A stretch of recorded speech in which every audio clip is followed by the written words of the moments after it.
Hello, welcome to my YouTube channel. তো আজকে দেখো তোমাদেরকে এই ব্রুক বলে যে কবিতাটা আছে ক্লাস 9-এর ডিএভিতে, যেটা এনসিইআরটি সিলেবাস অনুযায়ী যে কবিতাটা রাখা হয়েছে, এটা হচ্ছে তোমাদের ফার্স্ট পোয়েম।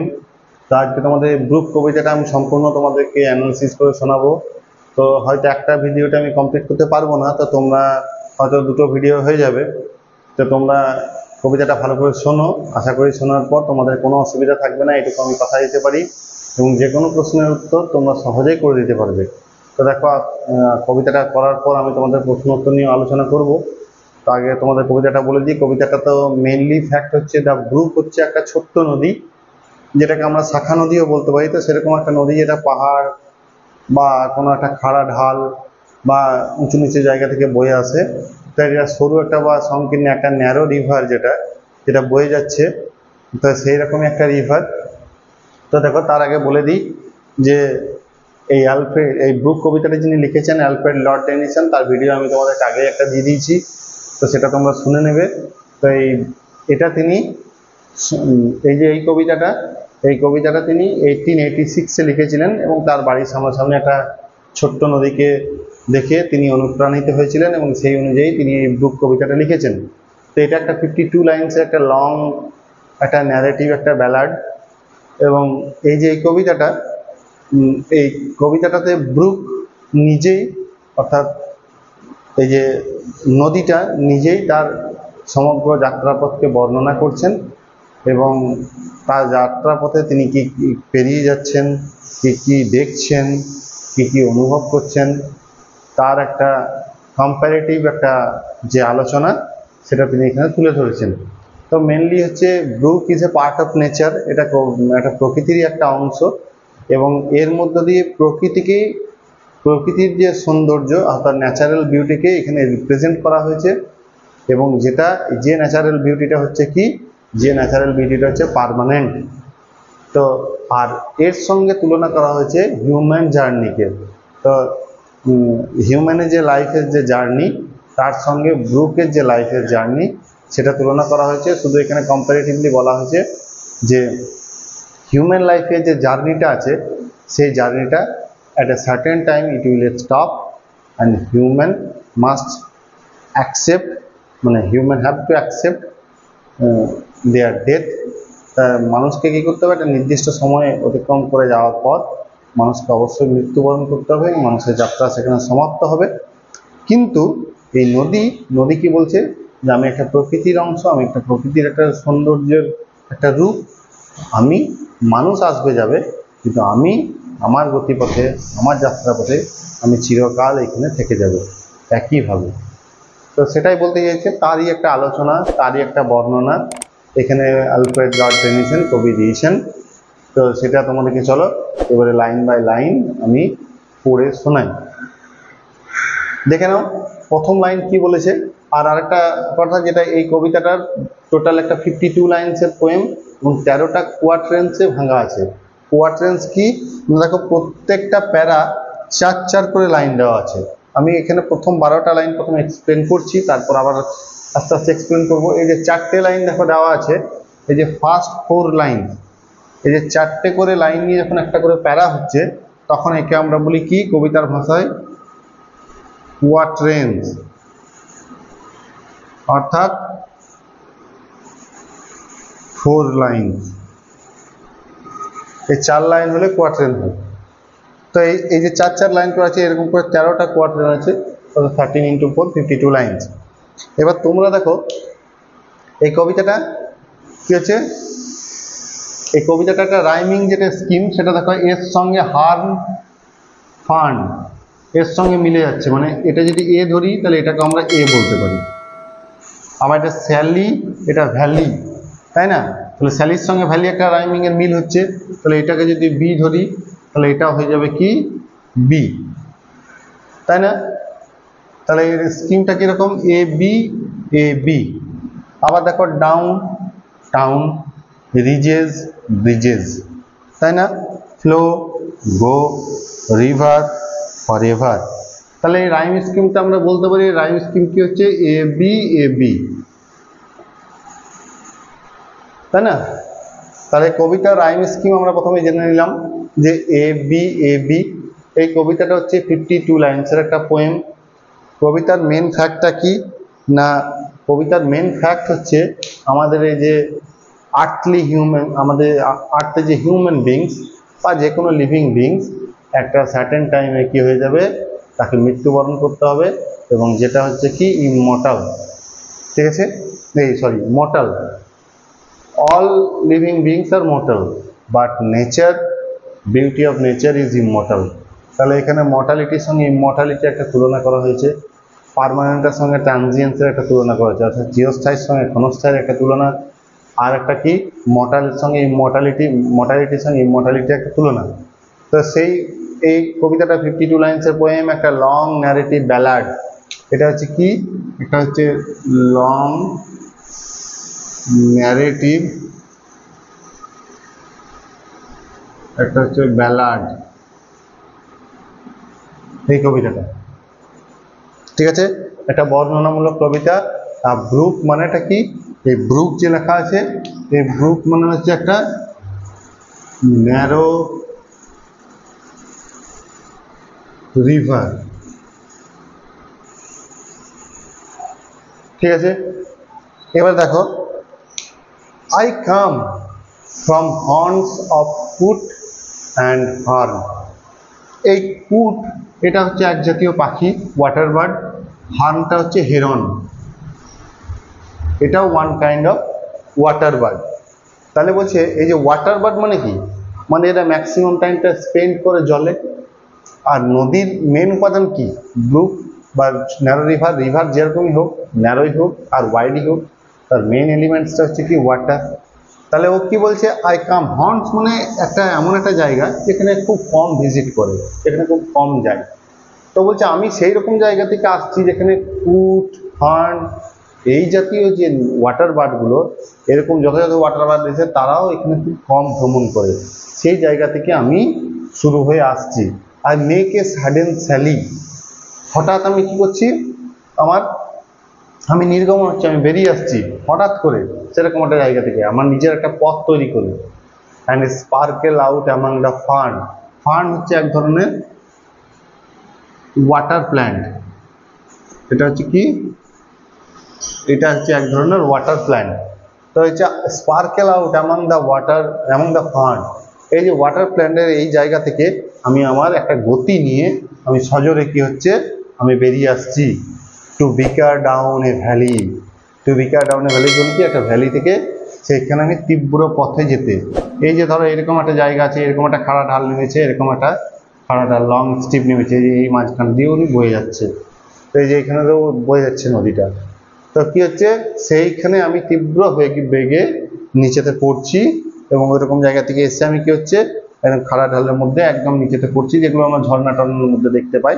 তো সেরকমভাবে আমি পড়ছি, বয়ে যাচ্ছি আমার পথের মধ্য দিয়ে। তাহলে পথের মধ্যে এমন একটা পথ যেখানে কি বলছে, কুট, হার্ন, এদের মতো ওয়াটার বার্ডও খুব কম ভ্রমণ করেছে, খুব কম গেছে। এবং হঠাৎ করে আমি কি করছি, আমি বেরিয়ে আসছি, এবং ফার্ন টান এদের কাছ থেকে এদেরকে সরিয়ে আমি আমার নিজস্ব গতিতে বেরিয়ে এসে আমি কি হচ্ছে, আমি ওই ভ্যালির মধ্যে যে মানে কি বলবো, একটা স্টিপ, যেটা লং স্টিপ, সেখানের মধ্যে দিয়ে আমি পড়ছি, বয়ে যাচ্ছি। By 30 hills I hurry down or slip between the ridges. By 30 hills, 30টার মতো হিলস সে পেরিয়ে আসছে, এবং খুব দ্রুততার সঙ্গে সে কি হচ্ছে, হারি ডাউন, সে পড়ছে এরকমভাবে, হয়তো পড়ছে ঝর্ণার মতো, ওয়াটারফলসের মতো। আর স্লিপ বিটুইন দ্য রিজেস, এই যে হয়তো বয়ে যাচ্ছে কোথা দিকে, এই যে খাড়া ঢাল ধরো, এই যে মাঝপথ দিয়ে বয়ে যাচ্ছে। বাই 20 থটস, থটস মানে হচ্ছে ভিলেজেস, এই থটসটা মানে কি, থটস মানে হচ্ছে ভিলেজেস, গ্রাম। 20টা গ্রাম পেরোচ্ছে, লিটিল টাউন, শহর পেরোচ্ছে, ছোট্ট শহর। অ্যান্ড হাফ এ 100, এই যে হাফ এ 100 মানে কতগুলো, 100-এর হাফ কত, 50, তাহলে 50টারও ব্রিজ সে ক্রস করে আসছে তার যাত্রাপথে। ছোট ছোট 20টা গ্রাম, ছোট শহর, এবং 50টা ব্রিজ সে ক্রস করে আসছে তার যাত্রাপথে। Till last by Philip's farm I flow, এবং কোথাও বয়ে যাচ্ছে, সে হয়তো to join the brimming river. Brimming river মানে ধরো এই একটা রিভার, একদম পুরো যার জল আছে, একদম কানায় কানায় পূর্ণ যেটা জল, সে ফুল টু ব্রিম, যেটা একদম সম্পূর্ণ বর্ষাকালে যেরকম ধরো আমরা নদীর রূপটাকে দেখতে পাই, একদম পুরো দুকুল ছাপিয়ে যে জল, তো সেরকম একটা নদীতে সে কি হচ্ছে, এই নদীটা এসে মিশছে। কিন্তু এই মেশার আগে সে কি কার বেরোচ্ছে, ফিলিপস ফার্ম। এখানে দেখো এই যে ফিলিপস ফার্ম বলেছে, এখানে একজন পার্সনের ফার্মকে বলা হয়েছে। তো একটা ফার্মে কি হয়, একটা ফার্ম হচ্ছে একটা ওয়ার্কিং এরিয়া, তাই না? এটা এই ফার্মটা হচ্ছে একটা ওয়ার্কিং ধরো এরিয়া। এই যে ওয়ার্কিং এরিয়া, এই ওয়ার্কিং এরিয়ার মধ্যে কি হচ্ছে, দেখবে কোনো একটা কাজের জায়গায় মানুষ একটা নির্দিষ্ট টাইম কাজ করে, সেটা 6 ঘন্টা হোক, 8 ঘন্টা হোক, 10 ঘন্টা হোক। তো নির্দিষ্ট টাইমে কাজের পর সে কি হয়, তারা একদল আসে, আবার একদল বাড়ি চলে যায় কাজের পর। তো তাহলে কি হচ্ছে, তাহলে এইখানে আসা যাওয়া হচ্ছে, একটা নির্দিষ্ট টাইমে ওই মানুষগুলো থাকছে না, আবার একটা নির্দিষ্ট টাইমে সে কাজ করছে। তো এই ফার্মে যেমন কি হচ্ছে, একটা নির্দিষ্ট টাইমের পর মানুষ চলে যাচ্ছে, আর ওইখানে উপস্থিত থাকছে না। তো নদী সেটা বলছে, এই যে ফিলিপসের ফার্ম যেটা পাশ দিয়ে আমি বয়ে যাচ্ছি, সেখানে কি হচ্ছে, মানুষের আসা যাওয়া আছে, মানুষ একটা সবসময় এখানে থাকছে না। তো কিন্তু এই ওর ওয়ার্কিং অ্যাক্টিভিটিটা একটা নির্দিষ্ট টাইম অবধি বেঁধে দেওয়া আছে, এবং এই টাইমের পর ও কিন্তু বাড়ি চলে যাবে, মানে ওর ছুটি হয়ে যাবে। কিন্তু কবি কি বলছে, নদী কি বলছে, যে আমি কিন্তু আমার এই পথ দিয়ে চিরকাল চলে যাব। এবং কি বলছে, টু জয়েন, কোথায় জয়েন হচ্ছে, ব্রিমিং রিভার, এটা ফুল একটা রিভারে, সেখানে সে জয়েন হচ্ছে। For men may come and men may go, কি হচ্ছে, মানুষরা, অর্থাৎ এই যে মানুষগুলো, মেন মানে হচ্ছে এই যে প্লুরাল ফর্ম আমরা পড়েছিলাম, এটা হচ্ছে প্লুরাল ফর্ম অফ ম্যান। তাহলে এই যে মানুষ কি হবে, ম্যান মে কাম, মানুষ আসবে, অ্যান্ড ম্যান মে গো, এবং মানুষ চলে যাবে। কোথায় আসবে, যাবে, but I go on for ever. For ever মানে এখানে ফর এভারকে বলতে চেয়েছে ইটারনাল, চিরন্তন। মানে কি বলছে, মানুষ আসবে যাবে। দেখো এই দুটো লাইন, এই যে এই দুটো লাইন ভ্যারি ভ্যারি ইম্পর্ট্যান্ট, এখান থেকে কোশ্চেন আসে। তাহলে ম্যান মে কাম, আমাদের এই যে হিউম্যান বিংস, এখানে এই যে ম্যানকে বলতে চেয়েছে, এখানে কাকে বলেছে, অল হিউম্যান বিংস, ঠিক আছে? তো সমগ্র মানব জাতিকে বলতে চেয়েছে। তো কি বলছে, মানুষ আসবে যাবে, মানে একটা নির্দিষ্ট টাইমে মানুষের পৃথিবীতে আসবে, জন্মগ্রহণ করবে, তার কর্মক্ষেত্রে সে প্রবেশ করবে, কাজ করবে, এবং একটা নির্দিষ্ট লাইফ স্প্যানে তার লাইফ কি হবে, এন্ড হয়ে যাবে, মানে মানুষ মারা যাবে। তাহলে মানুষ কিন্তু এখানে চিরন্তন নয়, মানুষ এখানে ইটারনাল নয়। মানুষ একটা টাইমে, সার্টেন টাইমে আসবে, এবং সার্টেন টাইমে পৃথিবী ছেড়ে চলে যাবে। বাট এই রিভারটা, এখানে আই মানে দেখো, রিভার আই মানে কে, এখানে আই মানে হচ্ছে, এখানে আইটা হচ্ছে রিভার, এই ব্রুকটা। তাহলে একে এখানে পার্সনিফাই করা হয়েছে। রিভারের ক্ষেত্রে তো আমরা আই বসাই না, আমরা ইট বসাই। তো এখানে রিভারকে আই মানে মানুষের মতো তুলনা করা হয়েছে। তার মানেটা কি, এই মানেটা হচ্ছে রিভারটাকে পার্সনিফাই করা হয়েছে, ঠিক আছে? তো এখানে একটা পার্সনিফিকেশন ইউজ হয়েছে। তো কি বলছে, মানুষ, man will come and man will go at a certain time, ঠিক আছে, as all human beings are mortal, ঠিক আছে? যেহেতু ম্যান ইজ মর্টাল, তাই মানুষকে জন্মগ্রহণ করতে হবে, উনি একটা নির্দিষ্ট টাইমের পর তাকে চলে যেতে হবে। কিন্তু এই যে রিভার, এ হচ্ছে পার্ট অফ নেচার, আর nature will still here eternally. কি হচ্ছে, nature will present here eternally. তার মানে কি, এখানে এই যে নদী কিন্তু চিরকাল থেকে যাবে, তাই না? তাহলে সেটাই বলতে চেয়েছে যে আমি এমন একটা জায়গা থেকে আসছি যেখানে কুট, হর্ন এদের মতো পাখিরাও কি করেনি, প্রবেশ করেনি, মানে খুব কম প্রবেশ করেছে। সেরকম একটা জায়গা থেকে আমি বেরিয়ে এসে আমি কি হচ্ছে, আমি ফার্ন এই জাতীয় ওয়াটার প্ল্যান্টগুলোকে সরিয়ে নিজের গতি রেখে একটা খাড়া ঢালের মধ্যে দিয়ে পড়ছি, যেটা ওয়াটারফলসের মতো। এবং তারপর আমি এগিয়ে যাচ্ছি, পেরোতে কি হচ্ছে, আমি অনেক সময় একটা রিজের মধ্য দিয়ে প্রবেশ করছি, এবং তারপর কি হচ্ছে, আমি 20টার মতো গ্রাম পেরোচ্ছি, লিটিল টাউন পেরোচ্ছি, আর কি পেরোচ্ছি আমার যাত্রাপথে, আর পেরোচ্ছি 50টার মতো ব্রিজ, যার তলা দিয়ে আমি যাচ্ছি। এবং এগুলো অতিক্রম করার পর আমি যখন একটা পূর্ণ নদীর সঙ্গে একটা যে নদীটা কি হচ্ছে একদম ফুল ওয়াটার আছে, যার মধ্যে সেই রকম একটা নদীর সঙ্গে মেশার আগে আমি একটা পান পেরোচ্ছে, একটা কর্মস্থল পেরোচ্ছে, যেখানে অনেক অনেক মানুষ কি হচ্ছে একটা নির্দিষ্ট সময়ে কাজের পর সে বিরতি নিচ্ছে, সে থামছে, আবার অন্য দল এসে জয়েন করছে। কিন্তু আমি কি হচ্ছে, আমরা চিরকাল বয়ে যাচ্ছি আর আমার এই বড় নদীর সঙ্গে আমি মিলিত হচ্ছি। আমার এই কাজটা সব সময় কন্টিনিউয়াস একটা ওয়ার্ক, যেটা আমার চলতেই থাকছে সারা জীবন ধরে। এবং মানুষের কাজ হচ্ছে একটা নির্দিষ্ট টাইমে আসা এবং নির্দিষ্ট টাইমে চলে যাওয়া। মানুষ একটা নির্দিষ্ট সময় জন্মগ্রহণ করবে, জীবন কাটাবে, নির্দিষ্ট সময়ে তাকে মৃত্যুবরণ করতে হবে এবং তার জার্নি সেখানেই শেষ হবে। কিন্তু আমি এই প্রকৃতির একটা অঙ্গ হিসাবে, প্রকৃতির একটা অংশ হিসাবে as a part of nature, ঠিক আছে, I will go for ever, আমি চিরকালই যাবো, I will flow for ever, আমি চিরকালই বয়ে যাবো। তো এই 12টা লাইনের এটা হচ্ছে ব্যাখ্যা। চলো এবারে পরের 12টা লাইন আমরা দেখে নেব। আমরা নেক্সট পার্টটা দেখে নেব, মানে প্রথম 12 লাইন তো বললাম, এবার দেখো এই তারপরের 12 লাইনে কি বলেছে। তো আমরা দেখতে পাচ্ছি যে এই সমস্তটাই ওর গতিপথের বর্ণনা দিচ্ছে এবং গতিপথের মধ্যে একটা যে হ্যাজার্ডাস একটা জার্নি, সে কীভাবে লিড করছে জার্নিটা, সেটাই দিয়েছে। তো চলো এবারে তারপরে 12 লাইন দেখো। I chatter over stony ways in little surfs and trebles. দেখো তোমাদের সুবিধার্থে আমি এইগুলো ওয়ার্ড মিনিংগুলো লিখে দিয়েছি নোট করে। তো I chatter over stony ways, আমি কি করছি, স্টোনি ওয়েজে পাথরের পথের মধ্য দিয়ে আমি কি করছি শব্দ করে।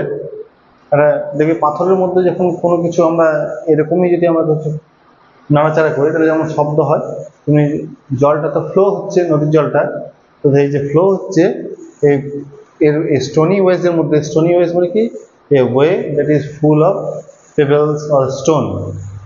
তো ছোটো ছোটো যে নুড়ি পাথর বা বড় বড় যে পাথর, সেই ছোটো বড়ো পাথরের মধ্য দিয়ে যখন ওই পথটা পেরিয়ে যাচ্ছে তখন কি করছে, শব্দ করছে, একটা নয়েজ হচ্ছে, একটা হাই পিচ একটা সাউন্ড, সেটার মানে হচ্ছে চ্যাটার। ইন লিটিল সার্ফস অ্যান্ড ট্রেবলস, আর কি করছে, এই যে সার্ফস অ্যান্ড ট্রেবলস এটা এক ধরনের সাউন্ড, একটা মিউজিক্যাল টোন, একটা মানে একটা ন্যাচারাল যে পিচ তার থেকে একটা হায়ার টোন, হায়ার একটা মিউজিক্যাল টোন হচ্ছে এই সার্ফস, আর ট্রেবলস মানে হচ্ছে একটা হাই পিচ সাউন্ড।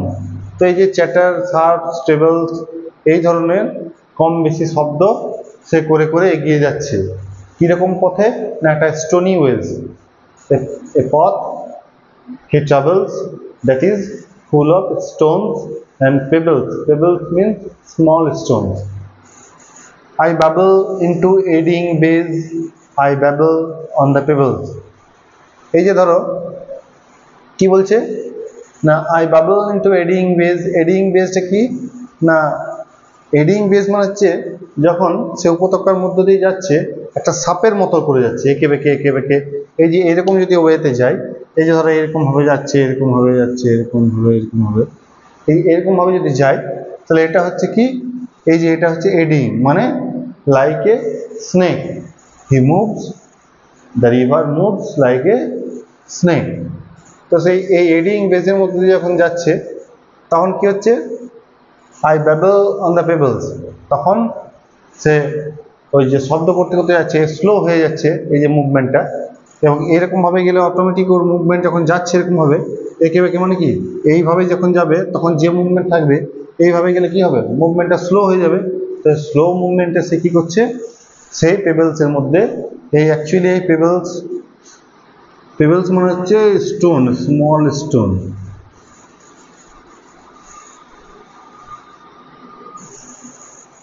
তো এই ছোট্ট পাথরের মধ্য দিয়েও সে শব্দ করে যাচ্ছে। আর এই যে বাবল, এই যে এটার মানে কি, এটা মানে হচ্ছে মানে তখন দেখবেন নদীতে যখন অনেকটা যখন ধাক্কা দিয়ে দিয়ে যায় একটা জায়গাতে, তখন কি হয়, অনেক ফেনার সৃষ্টি হয়। তো সেই বাবল, এই বাবল এবং এডিং বেজ যখন সে আঁকা বাঁকা পথের মধ্যে দিয়ে যখন যাচ্ছে, যখন সে বেজের মধ্যে এবং সে নির্দিষ্ট একটা জায়গায় পৌঁছতে, তখন তার মধ্যে কি হচ্ছে যে শব্দ হচ্ছে, অনেকে এটাকে বলবে কুল কুল ধ্বনি। তো এই যে একটা সাউন্ড হচ্ছে, এই সাউন্ডের সঙ্গে আর কি হচ্ছে, ফেনা তৈরি হচ্ছে জলের মধ্যে। তখন দেখবে জলটা একটা হোয়াইট হোয়াইট একটা কালারের মতো লাগে এবং দেখতে খুব সুন্দর লাগে। তাহলে কি হচ্ছে, এটাকে এই মানেটা কি বললো, যে নদীটা যখন একটা স্টোনি ওয়েজের মধ্যে দিয়ে যাচ্ছে এবং এই স্টোনি ওয়েজে দিয়ে যাওয়ার মধ্যে যখন সে স্পাইরাল মুভমেন্টে যাচ্ছে, যখন সে কি হচ্ছে, মানে স্পাইরাল মুভমেন্ট অফ ওয়াটারটা যখন হচ্ছে তখন সে স্লো হয়ে যাচ্ছে এবং তার মধ্যে এই স্টোনি ওয়েজে সে এই চ্যাটার, সার্ফ, স্টেবলস এই ধরনের সাউন্ডগুলো তৈরি করছে এবং তার সঙ্গে বাবল রয়েছে, এই বাবল ফর্ম করছে এবং সেইভাবে সে একটা সুন্দর রূপ নিয়ে এগিয়ে যাচ্ছে একটা ডেস্টিনেশনের দিকে। With many a curve my banks I fret, by many a field and fallow. কি বলছে, উইথ মেনি এ কার্ভ, প্রচুর অনেকগুলো কার্ভ নিয়ে এরকম হবে। মাই ব্যাংকস আই ফ্রেট, ও কি করছে, ফ্রেট মানে দেখো লিখে দিচ্ছি, flow in a small wave. সে একটু ধীর গতিতে, তুলনামূলকভাবে যে গতিতে যাচ্ছে তার থেকে একটু ধীর গতিতে সে এগিয়ে যাচ্ছে। বাই এ ফিল্ড অ্যান্ড ফেলো, মাঠের মধ্য দিয়ে যাচ্ছে। বাই ম্যানি ফিল্ডস, অনেকগুলো মাঠ পেরিয়ে যাচ্ছে এবং আর কীরকম পেরোচ্ছে, আনকাল্টিভেটেড ল্যান্ড যেগুলো, ঠিক আছে, যার মধ্যে ফার্টিলিটি নেই, পড়ে থাকা জমি, সেই সমস্ত জমির মধ্যে দিয়ে যাচ্ছে এবং যখন সে পেরিয়ে যাচ্ছে সেই ল্যান্ডগুলোকে সে ফার্টাইল করে তুলছে। সে কাল্টিভেটেড, মানে অ্যাবল টু কাল্টিভেট এরকম একটা ল্যান্ড করে তুলছে, যে জমিগুলোতে আবার পুনরায় কী হচ্ছে, কাল্টিভেট করা হচ্ছে, যেগুলোতে ফসল কী হচ্ছে, প্রডিউস করা হচ্ছে। তো সে ফেলো একটা ব্যানের ল্যান্ড, একটা আনফার্টাইল ল্যান্ড, একটা আনকাল্টিভেটেড ল্যান্ডের মধ্য দিয়ে সে যাচ্ছে। এছাড়াও প্রচুর মাঠের মধ্য দিয়ে, এরকম মাঠের মধ্য দিয়ে যাচ্ছে। And many a fairy foreland set with উইলো, weed and মেলো। এই উইলো, উইড আর মেলো এইগুলো হচ্ছে এক ধরনের ওয়ান কাইন্ড অফ প্ল্যান্ট। মেলোটা হচ্ছে একটা হার্বাসিয়াস প্ল্যান্ট, একটা মানে হার্বস জাতীয় একটা গাছ এবং এখানে অনেক হেয়ারি স্টিমস থাকে। মানে একটা গাছের মধ্যে যেমন অনেক সূক্ষ্ম সূক্ষ্ম হেয়ারি চুলের মতো অনেক সূক্ষ্ম সূক্ষ্ম এরকম স্টিম থাকে, ঠিক আছে। আর এর যে কি হচ্ছে, পিঙ্ক, পার্পল এই ধরনের অনেক ফুলও হয়, এখানে অনেক ফ্রুটসও হয়। তো এরকম গাছগুলোর মধ্য দিয়ে সে কি হচ্ছে, যাচ্ছে। Many a fairy foreland set, foreland মানে কি, একটা ল্যান্ড যেটা রিভার অব্দি এক্সটেন্ড করেছে এবং তার ধারে পাশে যে গাছগুলো থাকে তো সেগুলোর মধ্য দিয়ে সে অতিক্রম করে কি হচ্ছে, এগিয়ে চলে যাচ্ছে। মানে একটা পথ যেমন পেরোতে গেলে নদীকে যেমন কি হয়, পাহাড়ের মধ্য দিয়ে যাচ্ছে, কখনো কোনো পাথুরে জমির মধ্য দিয়ে যাচ্ছে, কখনো কোনো ঝোপঝাড়ের মধ্য দিয়ে যাচ্ছে, কখনো বনের মধ্য দিয়ে যাচ্ছে এবং যাওয়ার সময় পাথুরে জমি যেমন পাথর পাচ্ছে, এই যেমন কখনো আঁকায় এঁকে বেঁকে যাচ্ছে, মুভমেন্টটা কখনো স্লো হচ্ছে, কখনো ফাস্ট হচ্ছে। যেমন যেখানে ঝর্ণা ধরো পড়ছে সেখানে যেমন যতটা ফাস্ট হচ্ছে, আবার যখন এঁকে বেঁকে যাচ্ছে কোনো পাহাড়ের মধ্য দিয়ে, কোনো সংকীর্ণ পথের মধ্য দিয়ে, কোনো আগাছা এগুলোকে অতিক্রম করে, তখন কি হচ্ছে, তার স্পিডটা স্লো হচ্ছে। তো সেরকমই এই পথে যখন যাচ্ছে একটা ফোর ল্যান্ডে এবং সে যে নদীতে মিলিত হবে, যে নদীটা ফুল টু ব্রিম একটা রিভার, সেখানে যখন যাচ্ছে থাকবে নানা উইলো, উইড, মেলো এই টাইপের যে ডিফারেন্ট টাইপের যে প্ল্যান্টস, মানে ওয়াটার প্ল্যান্টস বা এরকম যে প্ল্যান্ট, সেরকম একটা হার্বাসিয়াস প্ল্যান্ট যেগুলো ডিফারেন্ট টাইপসের ফুল ধরে আছে তাদের মধ্য দিয়ে সে অতিক্রম করে এগিয়ে যাচ্ছে। এইগুলোকে, এই হার্ডেলগুলোকে সে কী করছে, সে ওভারকাম করে একটা নির্দিষ্ট পথে এগিয়ে যাচ্ছে। I chatter chatter as I flow to join. Actually chatter মানে হচ্ছে বক বক করা। তো বক বক করে মানুষ অনেকগুলো শব্দ করে, যেমন অনেকজন মিলে যেমন দ্রুত কথা বললে যেমন একটা হাই পিচ সাউন্ড হয়, সেটাকে বলতে গেছে। I chatter chatter as I flow, যখন আমি বয়ে যাই, প্রচুর মানুষ যেভাবে কথা বলে তাদের মধ্যে থেকে যেমন একটা সাউন্ড প্রডিউস হয়, আমি যখন পেরিয়ে যাচ্ছি, এতগুলোকে অতিক্রম করে যাচ্ছি এবং আমার মধ্যে সেরকম একটা সাউন্ড তৈরি হচ্ছে। Two join the brimming river, তার মানে কি, ওই যে ব্রিমিং রিভার, যে নদীটা বললাম যে মেন কোর্স অফ ওয়াটার, সেই ওয়াটারটা যেটা ফুল টু ব্রিম, পুরো জল আছে একদম, সেটাই হচ্ছে সেই রিভারে সে মিলিত হচ্ছে। এবং মিলিত হওয়ার একটা আনন্দ আছে, যেমন আমাদের স্কুলের শেষ ঘন্টাটা পড়লে আমরা যেমন আনন্দ হই হুল্লোড় করে অনেকে চিৎকার করতে করতে, এই একসঙ্গে একটা সমবেত চিৎকারটা যেমন একটা হাই পিচ সাউন্ড হয়, তো সেরকম যেমন বেরিয়ে আসি, ছুটে আসি, কী জন্য না, আমাদের যে গন্তব্যস্থল অর্থাৎ আমাদের যে বাড়ি, সেখানে পৌঁছতে, সেখানে পৌঁছাবার আনন্দে। ঠিক নদীও কি হচ্ছে, নদীও বয়ে যাচ্ছে, নদীও এই যে two join the brimming river, সেই জন্য ওই মেন নদীতে জয়েন হতে সেও কি হচ্ছে, সেও খুব আনন্দ পাচ্ছে। এই আনন্দে তার এই সাউন্ডগুলো, গতিপথের সাউন্ডগুলোকে সে বিশেষ করে ফোর্স করেছে। আবার দেখো ফার্স্ট 12 লাইনে যে লাস্ট 2 লাইন বলেছিলাম, তো সেখানে 11-12 লাইন, এখানেও দেখো 11 এই 23rd আর 24th লাইনে একই লাইন রিপিট হয়েছে। For men may come and man may go but I go on for ever. এই হার্ডেলগুলো অতিক্রম করে আমি যখন পেরিয়ে যাচ্ছি, আমি যেমন আমার গন্তব্যস্থলে একটা নির্দিষ্ট নদীতে মিলিত হচ্ছি, আমার এই পথটা থেকেই যাবে, কিন্তু মানুষ আসবে যাবে। তাহলে এখানেও একটা কি হয়েছে, again the poet forces on the contrast. এই কন্ট্রাস্টের মধ্যে মানে একটা কন্ট্রাস্ট, কি কন্ট্রাস্ট না, নেচার ভার্সেস হিউম্যান বিং। নেচারের সঙ্গে হিউম্যান বিংসের যে কন্ট্রাস্ট, তার মানে এটা কি, এটা হচ্ছে পার্মানেন্ট, পার্মানেন্ট, আর এটা হচ্ছে টেম্পোরাল। ঠিক আছে, এটা হচ্ছে, অর্থাৎ এটা হচ্ছে ইটারনাল, এ হচ্ছে ইমর্টাল, ইমর্টাল, আর এ হচ্ছে মর্টাল। এই যে কন্ট্রাস্ট, এই কন্ট্রাস্টটাকে আবার সে বলেছে যে মানুষ আসবে যাবে, মানুষ কি হবে, মানুষ একটা টাইম মৃত্যুবরণ করবে, ম্যান উইল ডাই। ঠিক আছে, কিন্তু প্রকৃতি তার এই যে ছন্দ, তার এই যে উৎপন্ন যে এই যে সাউন্ড, তার এই যে উৎপন্ন এই যে সৌন্দর্য, এটা কি হবে, এটা ইটারনালি এটা থেকেই যাবে। এবং একইভাবে এই পথ নদী কিন্তু বয়ে যাবে, মানুষ আসবে যাবে, মানুষ শেষ হয়ে যাবে, নদী তার কর্ম চালিয়ে যাবে, এটাই বলতে চেয়েছি। তো এই আশা করি এই যে 24টা লাইন আমি আজ পড়ালাম, এই 24টা লাইন আশা করি তোমরা বুঝতে পেরেছো। যদি কিছু বুঝতে অসুবিধা হয়, যদি কোনো লাইন তোমাদের প্রবলেম থাকে বুঝতে, তোমরা আমাকে অবশ্যই কমেন্ট করো। আর যদি চ্যানেলটাকে ভালো লাগে, তোমরা লাইক, শেয়ার এবং সাবস্ক্রাইব করে দিও। এই চ্যানেলটা তোমরা আরও বন্ধুকে শেয়ার করে দিও, তারাও তাহলে অনেক কিছু, তাদের প্রশ্ন থাকতে পারে, তারা অনেক কিছু জানার থাকতে পারে, তারা জানতে পারবে, এবং তাদেরও অনেক কিছু জানার থাকবে, তারাও কমেন্টস করতে পারবে। তো তোমরা এবং আমারও চ্যানেলটা, আমারও তোমরা লাইকস করলে, তোমরা শেয়ার করলে আমি অনেকটা আনন্দিত হব, এবং আমি এরকম ভিডিও করার আরও উৎসাহ পাবো। তো চলো আজকে এটুকুই থাকলো। এর পরের দিন, পরের একটা ভিডিওতে, নেক্সট ভিডিওতে আমি বাকি লাইনগুলো আবার কমপ্লিট করব।